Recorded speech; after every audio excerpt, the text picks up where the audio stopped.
dneska si ukážeme haul z Vánoc. První tady máme bublinkovou koupel, myslím. Mělo by to něco takového být. Něco s bublinkama. Bombu do koupele. 2 náhrdelníky, takže pro moji nejlepší kámošku. Srdíčko. 3 masky. Víte, co nesmí chybět? Pardon za tu zprávu. Víte, co nesmí chybět? Ponožky Dědoles. Nádhera. Pak tady toto. Já vám to ukážu, co to je. Čekejte, jestli to otevřu, že? Jednou rukou je to fakt těžký. Čekaj, já si pomůžu druhou. Ja. Hej. Dobrý.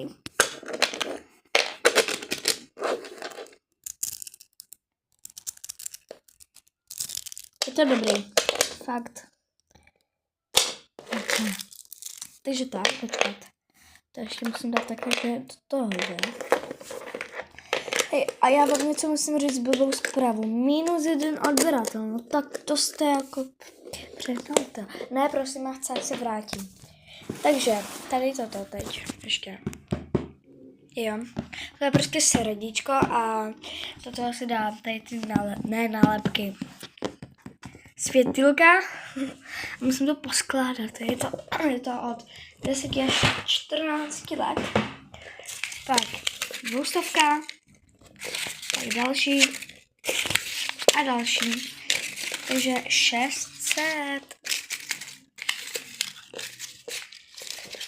Nádhera. To je pro psa. Tohle už jsem dala Kvikimu. Takže pro Kvikyho. Pro Kvikyho. Ja. A pro pískomilky. Pak bráchy je tahle koula. To je naše společně s mámou. Tohle taky, vůbec nevím, co to je, ale to je jedno. A tohle taky. No takže tak. No a ještě jedno překvapko bude. Zatím počkejte. Ještě já jsem byla u babičky a taky jsem měla Vánoce. Dostala jsem krystaly, už je. 3D pero, jsem tady vytvořila brýle. Ano, a jo, no. Trochu jsem to zlomilo. Pak jsem dostala tiskárnu. No, takže tiskárnu. Sadu na vyrábění náramku a tady tu voňavku ještě. A pak jsem dostala sadu na bubble tea. A teď ty syrupy, takže borůvka, broskev, dračí ovoce a jahoda. A teď tu ty kuličky a želé. Aha, teď nic.